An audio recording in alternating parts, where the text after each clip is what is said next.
A gente que tem menina, a gente tem um cuidado maior, né? Mas eu lembro que Davi, quando ele chegava, pai, eu via que ele caía, ele olhava para mim e gritava, levanta, levanta, levanta, aleluia, levanta. Não podia imediatamente, tadinho, gente. Vem cá, velho. Não, vamos, homem, vamos, levanta. E até hoje é assim. Mas nós temos um senso de proteção. Precisamos ter um senso de segurança e não de proteção. Amém? Quando você fica protegendo muito, você impede o crescimento. Mas quando você dá segurança, é como alguém que vai andar de bicicleta e você pode falar com ele, não vai andar de bicicleta porque você pode cair e se machucar. O que é isso? Proteção. Mas quando você fala com ele, fala, olha, pega o capacete, pega a cotoveleira e vai andar de bicicleta. Para você cair, você está seguro. Porque vai ter que cair. Mas você mostrou segurança para ele. Você está entendendo? Eu falo isso aos pais que estão aqui, eu falo isso aos líderes que estão aqui, a igreja que está nos ouvindo agora. Porque a nossa visão não pode ser esse fundamento pastoral. E vamos crescendo de forma fraca. E não conseguimos vencer as lutas, vencer nossas batalhas. E vem um dia mau, vem um dia difícil. E nós vamos caindo, não temos o fundamento necessário para conseguir vencer. Um surfista, quando ele vai à praia, ele vê que o mar está calmo, tranquilo, que ele diz, o dia não está bom hoje. É ou não é? Ixi, olha como é que está isso. Mas estão lá os banhistas, gente nadando, andando com seus jet skis, estão ali. E ele, não, o dia está bom, não. Ele pega sua prancha, põe no carro e volta. Mas quando o surfista vai no bar e vê que as ondas estão agitadas, vento forte, quase tempestade, ondas, mar revolto, ele coloca a sua roupa de preparação ali, pega a sua prancha e fala, hoje, o mar está ótimo hoje.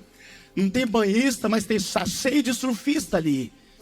Porque foram fundamentados, preparados para enfrentar as grandes ondas. Foram preparados para enfrentar aqueles ventos fortes e aprender a contornar na crista da onda, subir e descer, ainda que caia algumas vezes, mas estão melhorando, estão crescendo.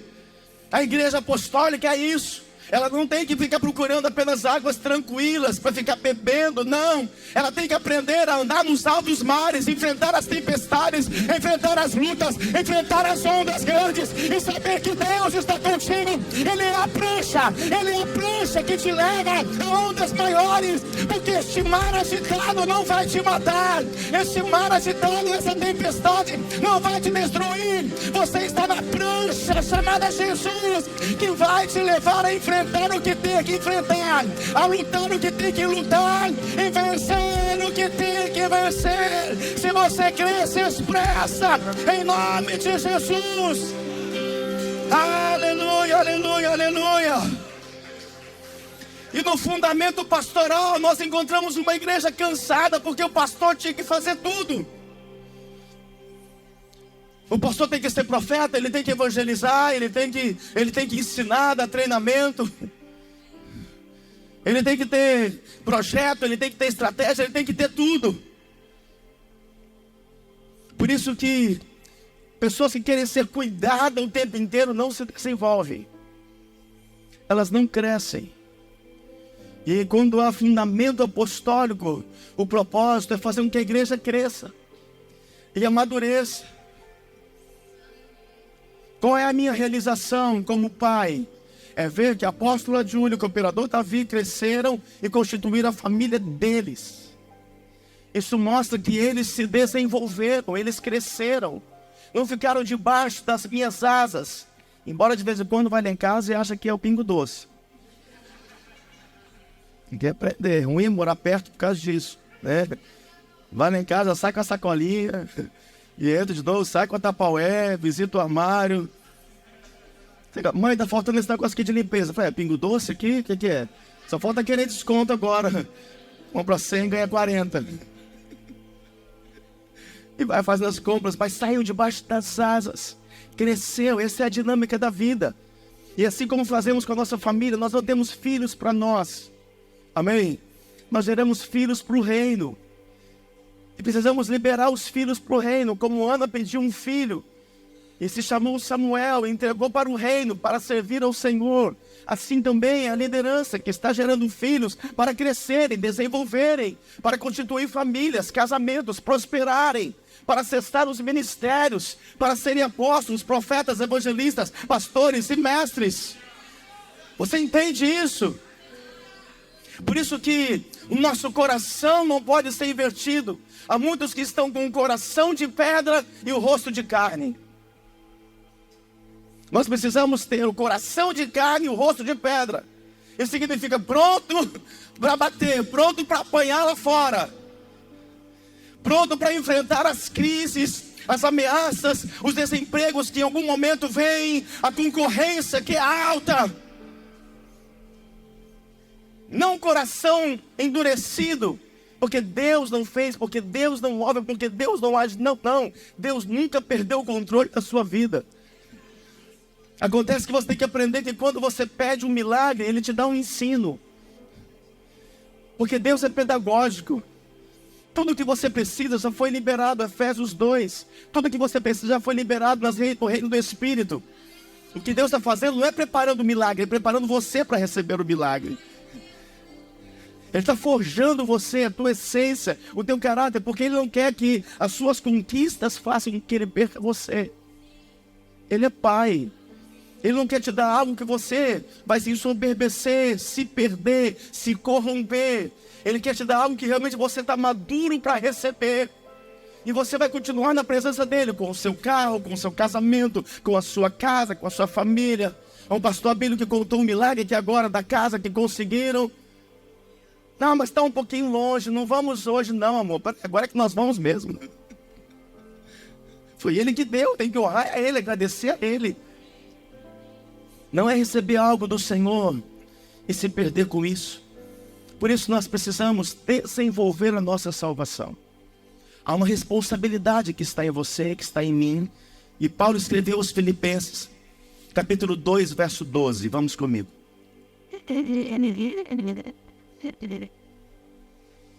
Olha como essa igreja já estava assim no nível de maturidade. Preste bem atenção. Assim, pois, Filipenses 2:12. Amados meus, como sempre obedecestes. Meu Deus, ele escreveu isso com alegria, não foi? Como sempre vocês obedecem, não só na minha presença, porém muito mais agora na minha ausência. A alegria de Paulo, amor. Desenvolvei a vossa salvação com temor e tremor, porque Deus é quem efetua em vós o querer como realizar, segundo a sua boa vontade. Desenvolvei a vossa salvação. Quem aqui um dia foi salvo por Jesus Cristo? Levante as mãos bem alto, com alegria, levante as mãos bem alto. Amém? Agora o que Ele quer? Que nós venhamos a desenvolver essa salvação, para que não fiquemos dependentes, para que não fiquemos emocionalmente crianças. Nós precisamos crescer. Assim como fisicamente você cresceu, assim como você tem que crescer e sair da casa do teu pai, da tua mãe, e constituir a sua família, na vida espiritual também você tem que se desenvolver. O fundamento apostólico é para isso. Eu sei que alguns não suportam, não aguentam, porque é uma palavra apostólica que vai trazer confronto, para que você mude, para que você se desperte. E quando alguém foi muito mimado dentro de casa, mimado pelos pais, vem uma liderança, vem um professor, e vem um policial talvez, uma autoridade, fala algo que é certo, e corrige, e alinha ali em amor, ele espana. Ele não aguenta. Ele entrega, também não quero mais. Eu queria mesmo entregar, eu queria mesmo dar um tempo. Feridinha. Fundamento pastoral, porque não se desenvolveu. É diferente de um novo convertido que está ainda no caminho, mas tem os crentes velhos aí fora que dá mais trabalho do que os novos. Sabe por que ele dá trabalho? Porque ele não trabalha. Quem não trabalha, dá trabalho. Quantas mulheres nós temos aqui casadas que os homens, quando não vão trabalhar, só a misericórdia de Deus em casa. Você não pode falar, não, você está olhando desse jeito. Quando ele está em casa, amor, me dá isso, amor, faz isso, amor, opa, amor, faz isso aqui, amor, tem que pegar isso aqui. E ela assim, dá emprego para esse homem, me liberta. Não é por amor a ele, é por amor a mim. Se estivesse trabalhando, não estava dando trabalho. Então quem trabalha não dá trabalho. Amém? Mas só que pessoas machucadinhas, pessoas muito ferendinhas, com espírito de coitadismo, elas nem querem nem trabalhar. Porque nós temos que sair 6 da manhã para trabalhar, enfrentar 3 transportes, chegar à noite, não, eu quero trabalhar bem período. Amém, glória a Deus, que Deus te dê. Nós precisamos mudar isso. E nós tivemos cerca de 30, talvez 40 anos para cá, tivemos a influência dos latinos-americanos, que começaram com uma movimentação de comissionamento, onde eles começaram a trazer um problema para a igreja. Por quê? Porque começou a comissionar um monte de apóstolos, virou batismo, apóstolos, sem saber o que é o apóstolo. De uma igreja para uma igreja. Eles foram comissionando por vaidade, muitos comissionados por títulos. Eu conheci apóstolos que pagaram para ser comissionados e que queriam fazer parte, meu amor, de um dos 12.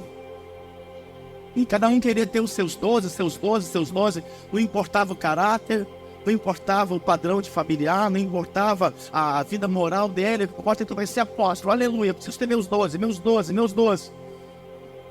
E hoje temos essa distorção no mundo, e por isso que hoje muitas pessoas se encontram os apóstolos, porque muitos falsos foram levantados. Mas quem levantou talvez estava até bem motivado, mas estava imaturo.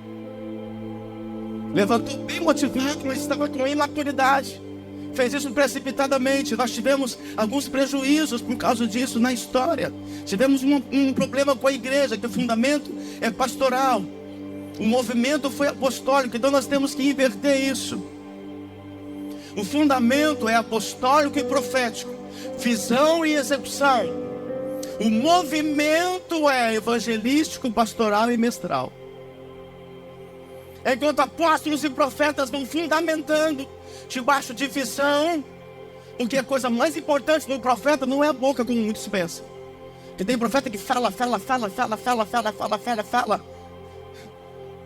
E vai entregando um monte de recado, assim diz o Senhor, e vai, e entra na vaidade, entra na emoção, na alma, na carne, e fica ali meia hora falando, porque os profetas antigamente não ficavam assim não, eles falavam assim do Senhor, 10 segundos, acabou. Os profetas de hoje, eles querem vir falando, mais aí, ela para falar 10 segundos, ele quer falar 3 minutos, aquela pessoa. Porque a pessoa começou a chorar. Não fala mais, não fala mais. Mas o profeta, muito mais importante do que a boca, são os olhos. E o profeta primeiro, ele enxerga. Por isso que uma águia, ela não come aquilo que ela não vê. Lá de cima, quilômetros de distância, ela consegue ver o que ela vai comer, o que ela vai abrir a boca para se alimentar. O mais importante de um profeta é a visão. Então aquilo que ele está vendo, o reino do Espírito de um profeta é aquele que é como se fosse um estilista de moda. Ele está avançado. Enquanto nós estamos aqui no inverno, já estão agora, os estilistas já estão preparando já a roupagem, já desfilando com a roupa já do verão. A gente começa a ver aquelas roupas top, aquelas coisas que eles vinham criando. Que isso, muito frio aqui. Mas daqui a 3 meses, 4 meses, nós vamos ver as pessoas usando aquela roupa. Porque o profeta, ele vai enxergar além. Deus o chamou para isso, para enxergar além. E o apóstolo, ele vai executar. Embora o apóstolo também é profeta, também é evangelista, também é pastor e também é mestre. Mas o apóstolo agora vai executar aquilo que o profeta está enxergando. Então eles fundamentam debaixo de uma visão e de uma revelação. não debaixo de uma vaidade e não orientados pela carne, não para parecer, mas fundamentados na rocha que é Cristo. Quantos entendem isso? E agora, pastores, evangelistas e mestres, como foi o evangelista Filipe, ele fez um movimento em Samaria, movimentou tanto que preparou aquela cidade, evangelisticamente, um movimento evangelístico, ganhou vidas e trouxe para a sinagoga, trouxe para a igreja.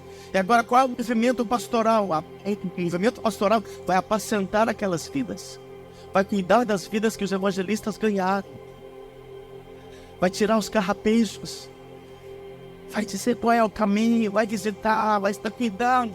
Deus, essa visão é perfeita. E os mestres vão se movimentar com um treinamento de capacitação, para que tenham conhecimento, e por meio do conhecimento tenham revelação, para que não sejam enganados pelos ventos de doutrina, para que, como está em Efésios 4,15, eles não andem agitados de um lado para outro como um menino que não sabe para onde vai, não sabe o que fazer, mas que cresceu, porque foram treinados.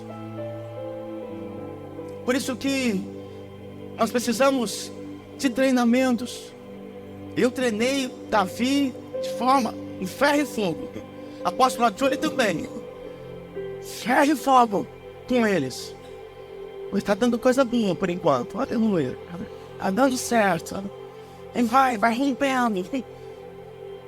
Eles tiram alguma coisa e dá outra. Mas liberando mulheres e homens fortes. Minha esposa é uma mulher forte. Eu treino ela há 33 anos. Tem um pouquinho de trabalho, né? Mas tá indo. Aleluia. Eu treinei ela a fazer meu prato. Eu gosto, Deus não me faz. Eu treinei ela a separar minha roupa. Ela já separa minha roupa. Eu treinei ela na comida da fonte. Eu treinei ela esse tempo inteiro. Aleluia. Foi bem treinada. Hoje ela está na dinâmica da vida. Então, ela faz o meu prato. Ela, às vezes, comete umas falhas, né? Coloca o prato, morrer de fome, esquece o garfo.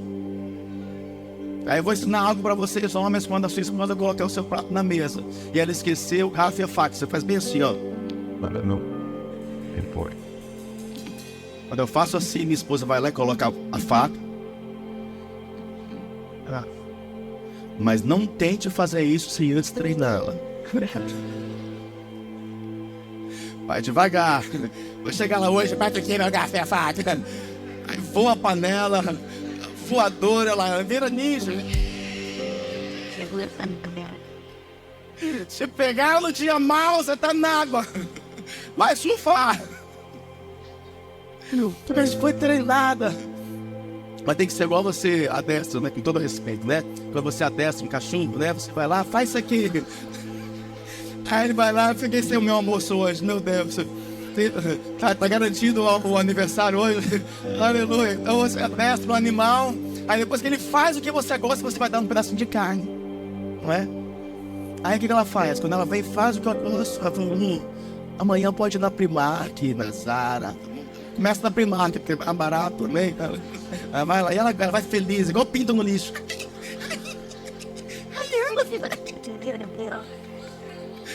Mas é a lei da compensação, amém? Não é só pedir, tem que dar, tem que alegrar, tem que agradar, aleluia. Então eu não vou voltar para casa hoje não.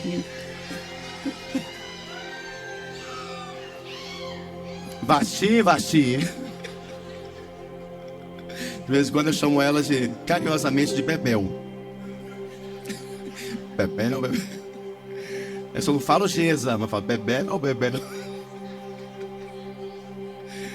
Eu te amo, amor. Você sabe que eu te amo. Muito. Sério. Vou almoçar até a janta.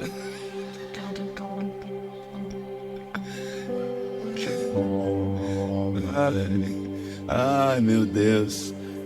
Perdoar é bíblico, tá?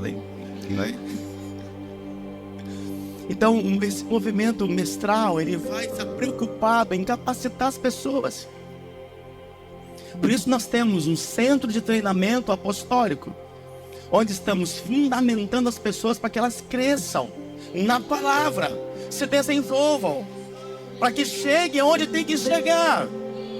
Assim como você tem na sua vida natural, na sua escola, na sua faculdade, também na sua vida espiritual. Você não pode ficar do mesmo tamanho espiritual de 10 anos atrás.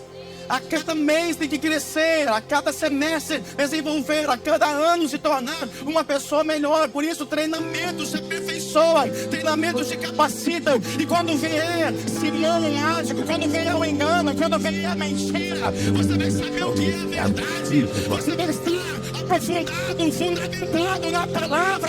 E o Espírito Anticristo desses dias não vai enganar você, não vai sabotar você, não vai colocar mentiras, não vai adulterar a sua identidade, porque você sabe quem você é, você sabe quem é o teu Deus, você sabe o que Deus tem para sua vida, que dele é o querer e o efetuar. Se você quer, igreja, se expressa aí, em nome de Jesus. Diga meu Deus, aleluia.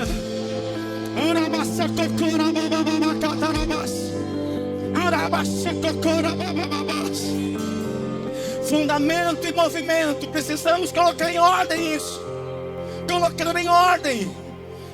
Atos capítulo 21, vamos para mais fundamento.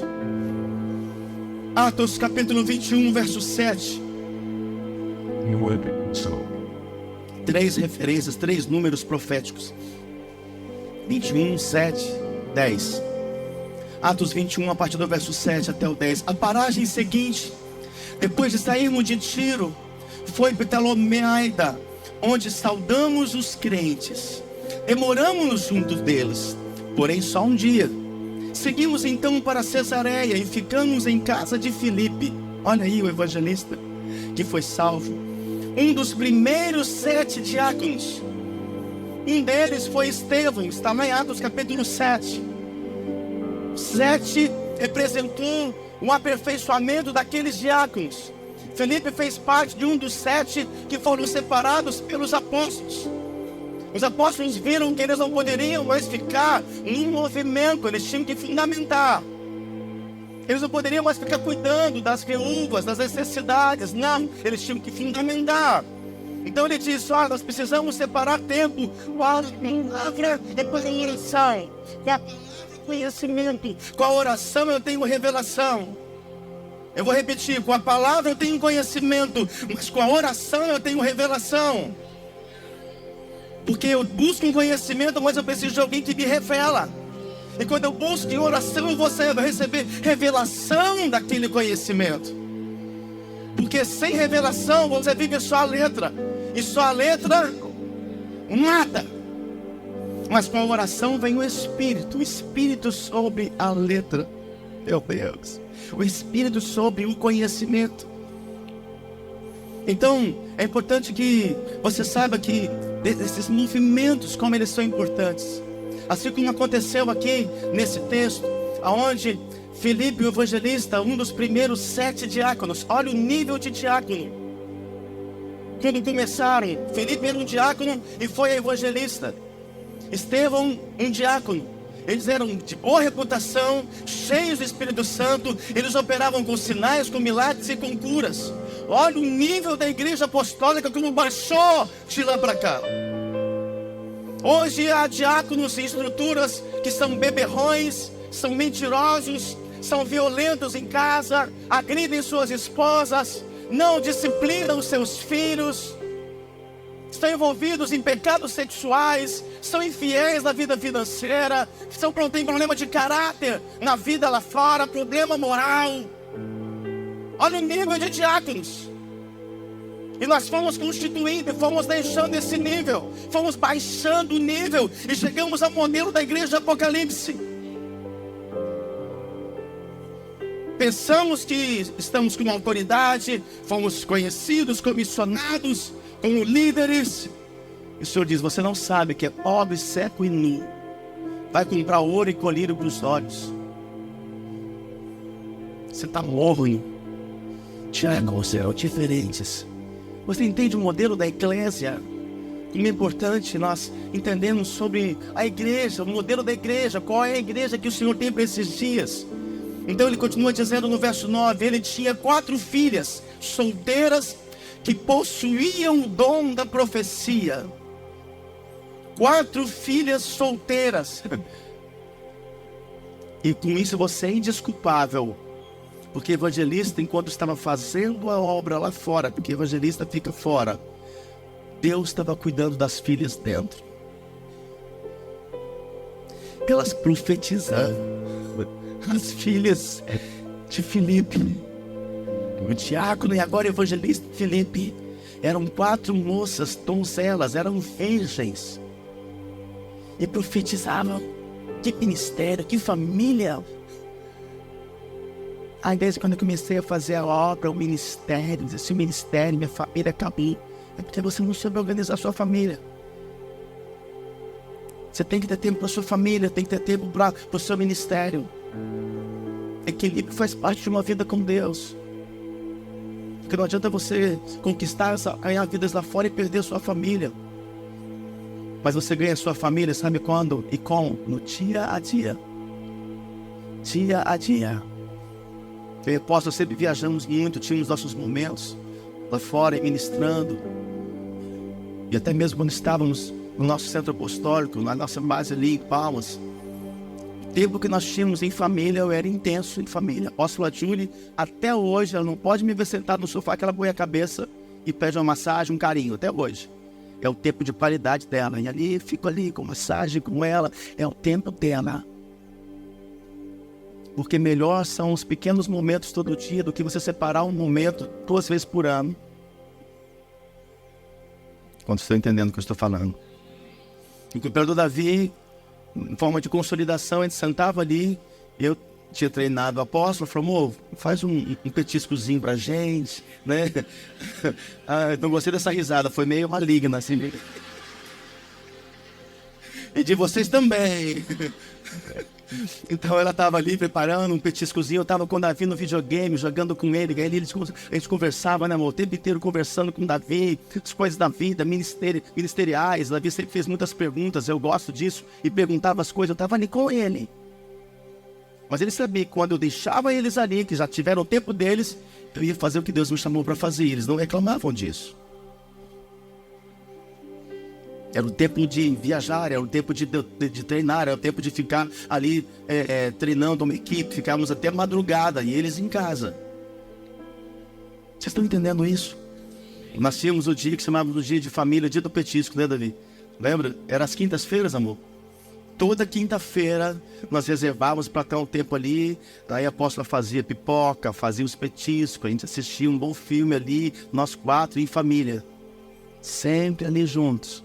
Mas também, isso não era uma religiosidade. Se não tiver, nossa, acabou pra mim.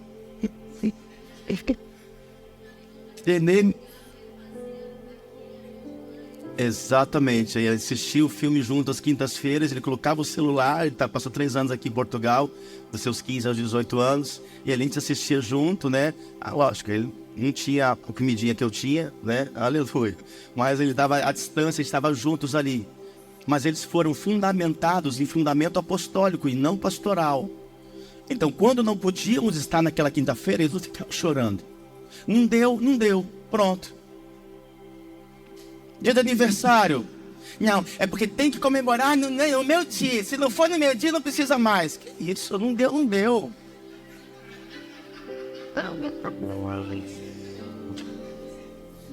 Que coisa é essa? Mano, vamos comemorar um dia antes, uma semana depois, 3 dias depois, comemorava de boa, não ficava ofendidinho.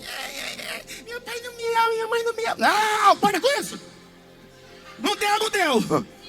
Não tem carne, não deu pra comprar biscoito, não tem biscoito.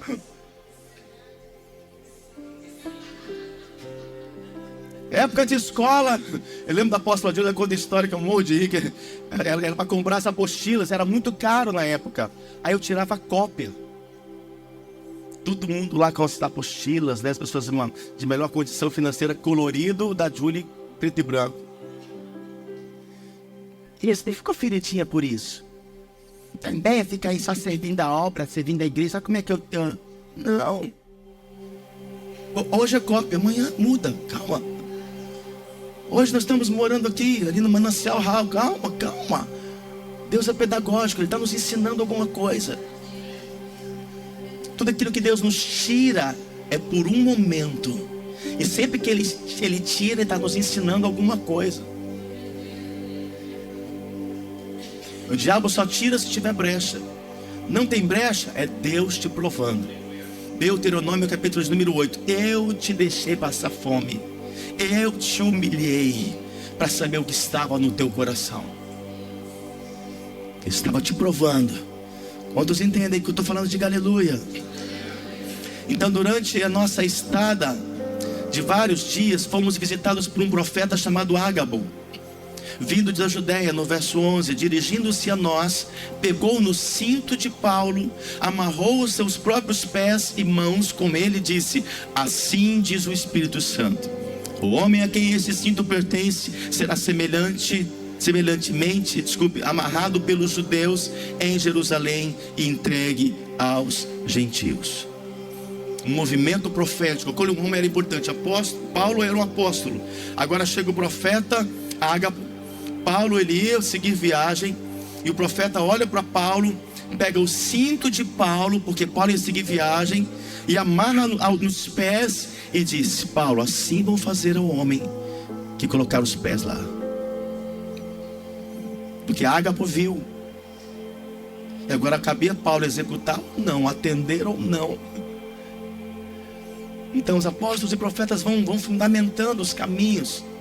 E o movimento evangelístico, pastoral e mestral vai trazer a mudança que nós precisamos. Quantos estão entendendo? Diga aleluia. Diga glória a Deus.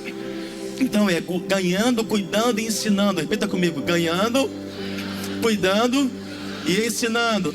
De novo: ganhando, cuidando e ensinando. Diga aleluia.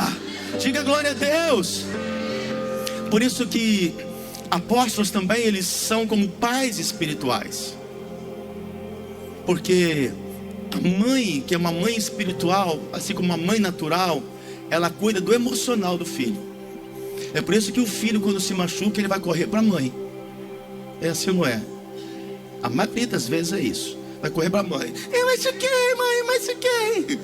Por quê? Porque a mãe vai gerar uma cura emocional. A mãe é que gera o crescimento emocional. Mas tanto o pai natural como tem que ser o pai espiritual, ele vai gerar agora um crescimento moral. Ele cuida da vida moral. Por isso que o homem, o pai, geralmente não fica muito passando muito a mão. Ele está cuidando da moral do filho. A mãe, o emocional. O pai, a vida moral. Por isso paternidade é importante nesses dias. Quantos entendem? Diga aleluia. Então, Atos capítulo de número 8. Eu estou quase encerrando. Me dá mais 1h30. Eu não vou almoçar em casa mesmo.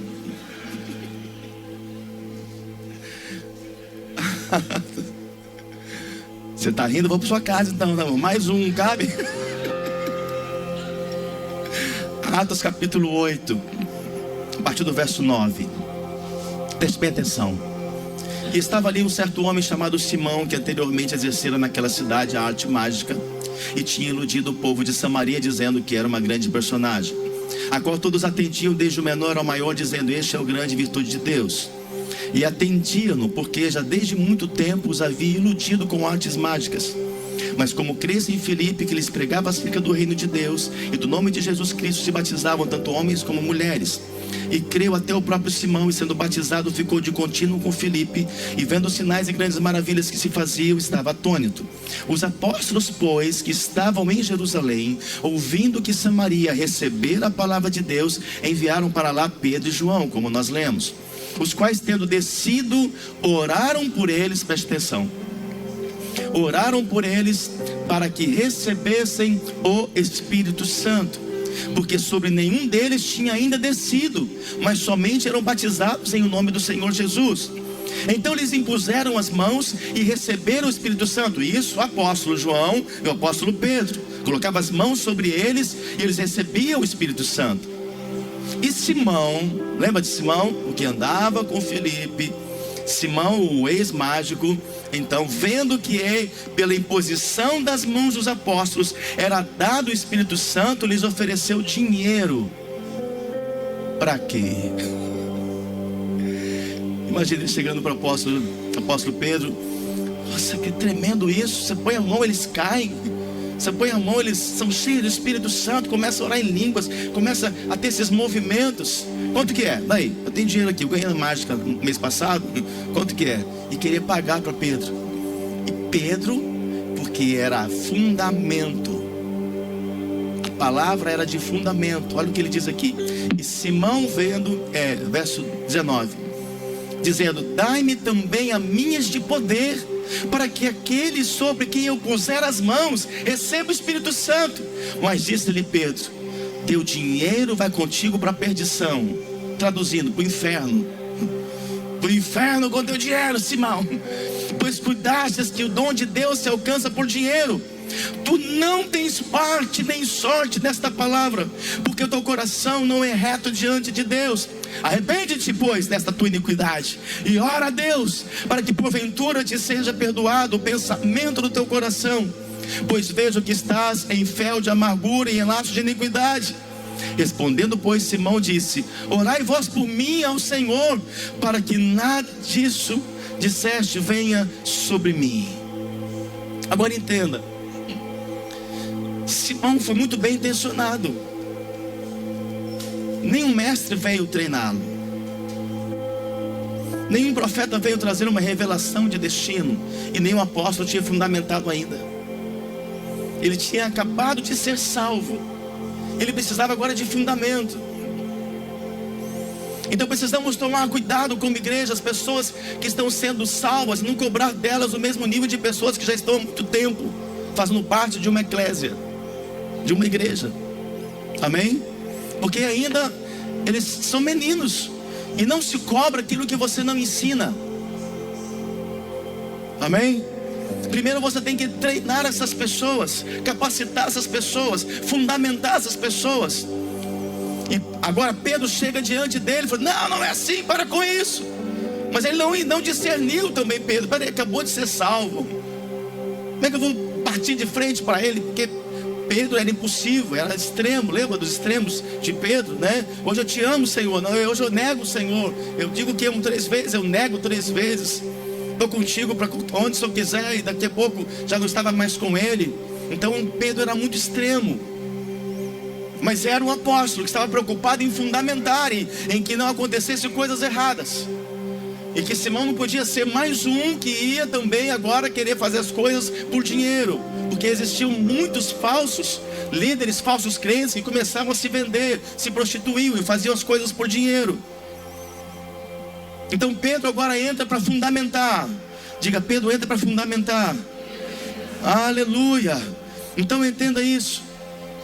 Assim como Filipe foi muito bem treinado, foi muito bem capacitado, começou desde ali um aspirante, almejando, depois ele foi para um diácono e agora se tornou um evangelista. Ele alcançou o ofício dele, não uma hierarquia, mas o ofício dele, como Estevão.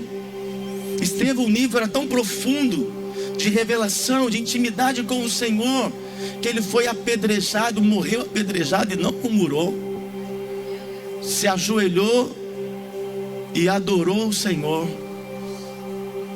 O Senhor se levantou do trono e disse: Estevão. E olhou para ele, e as pessoas apedrejando. Mas Estevão tinha um entendimento espiritual, que aquelas pedras só iam fazer ele crescer. Aquelas pedradas só iam fazer com que ele tivesse cada vez mais um rosto de pedra, se tornasse cada vez mais forte. Se fosse fundamento pastoral: por que está fazendo isso comigo, Senhor? Estou na tua presença. Paulo e Silas estavam na presença, largaram tudo para servir o Senhor, estavam presos. Vocês entendem como que nós fomos preparados só para receber milagres, mas não para enfrentar as lutas? E por isso que uma geração pastoral é uma geração que não aceita quando Deus não faz alguma coisa, se levanta contra Deus, se afasta da presença, porque é uma visão errada.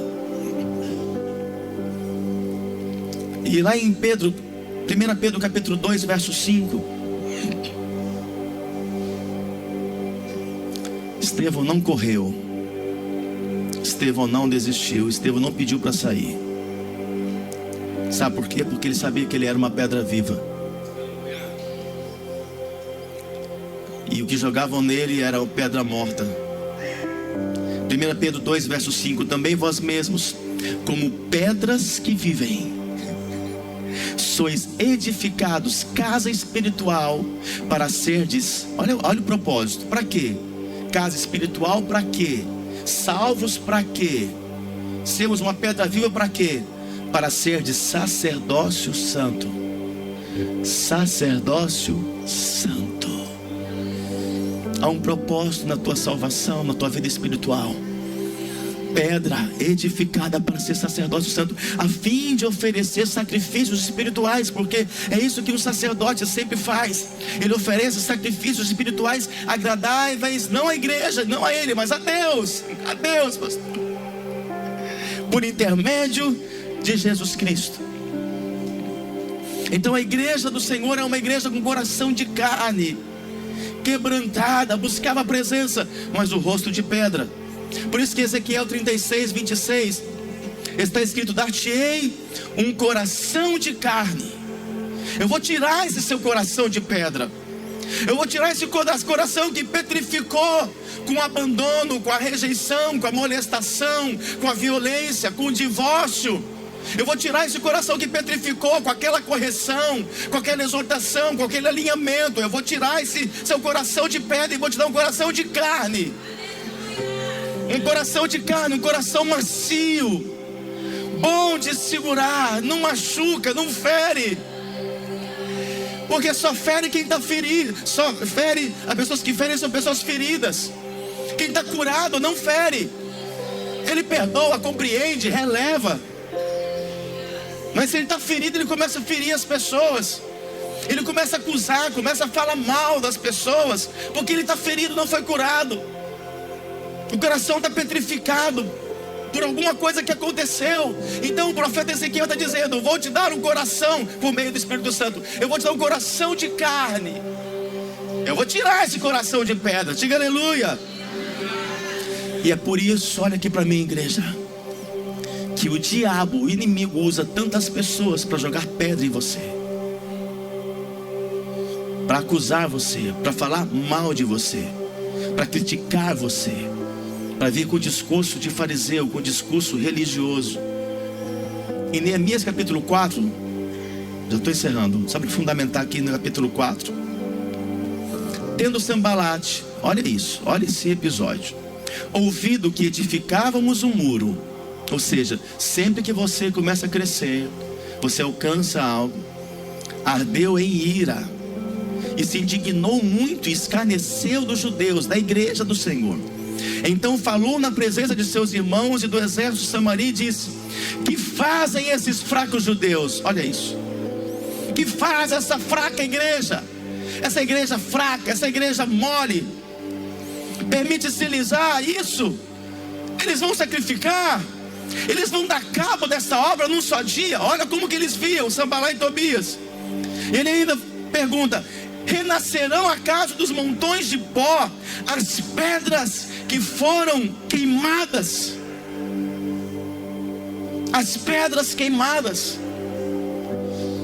E o inimigo quer fazer de você deixar de ser uma pedra viva para ser uma pedra queimada. E há três tipos pelo menos de pessoas, ou três grupos de pessoas que são essas pedras queimadas. Primeiro grupo de pessoas que representam essas pedras queimadas são pessoas que receberam a Jesus, foram salvas, mas por algum motivo abandonaram o Evangelho, abandonaram o Senhor.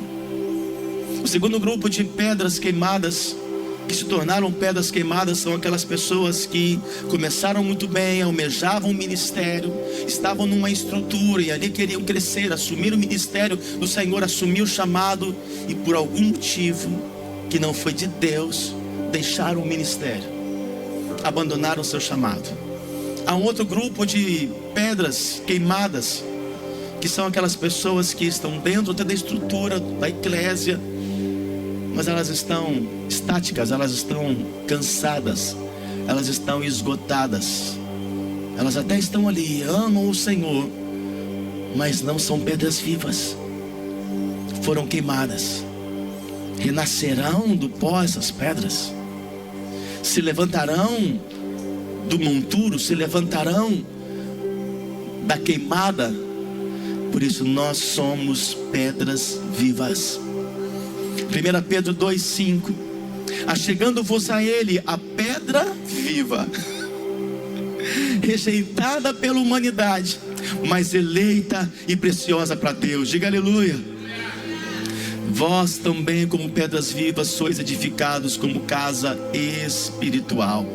E ainda em Êxodo capítulo 20: então disse o Senhor a Moisés: assim dirá aos filhos de Israel: vistes que dos céus eu vos falei, não fareis deuses de prata ao lado de mim, nem deuses de ouro fareis para vós outros. Um altar de pedra me farás, e sobre ele sacrificarás os teus holocaustos, as tuas ofertas pacíficas, as tuas ovelhas, os teus bois. Em todo lugar onde fizer celebrar a memória do meu nome, virei a ti e te abençoarei. Antigamente, olha aqui para mim, antigamente o altar ele era composto por pedras, porque era algo profético, e aquelas pedras juntas representavam uma unidade. E ali ele entrega o sacrifício, o Senhor recebia o sacrifício. Hoje, profeticamente, para a nova aliança, nós somos essas pedras vivas que nos ajuntamos e nos tornamos um grande sacrifício vivo ao Senhor dos Senhores. Nós somos essas pedras vivas que nos ajuntamos, ainda que uma é mais pontuda que a outra, talvez uma maior do que a outra, não importa, mas você é uma pedra viva do Senhor, uma pedra viva na casa de Deus. Você entende isso? Diga aleluia. Fique em pé comigo em nome de Jesus. Aleluia. Mas o Senhor quer pegar você. Talvez você ainda é uma pedra viva. Tem algumas pedras que a gente pega e machuca a mão, fere a mão. Algumas são cortantes. O Senhor quer fazer de você hoje uma pedra polida, uma pedra lapidada, e que as pessoas vão se aproximar de você e não vão se machucar. As pessoas vão se aproximar de você e não vão ser feridas, cortadas, porque você se tornou uma pedra lisa, uma pedra viva, uma pedra lisa. Por isso que Davi, o rei Davi, quando foi para derrubar Golias, ele pegou 5 pedras, qual o detalhe? Lisas no ribeiro. 5 pedras apostólicas, lisas. Olha o detalhe, lisas.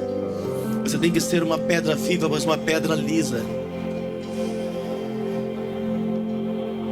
Já pararam para pensar que uma pedrinha no nosso calçado, por pequenina que seja, mas se tiver algumas pontas, ela machuca, sim ou não? Ela machuca. Se fosse lisinha, você muitas vezes nem sente. Você vai ser uma pedra no sapato do diabo a partir de agora. Uma pedra viva. Você crê nisso? Você crê nisso? Isaías 50, verso 5, publica por favor. Isaías 50, verso 5. Senhor Deus me abriu os ouvidos, e eu não fui rebelde, não me retirei para trás.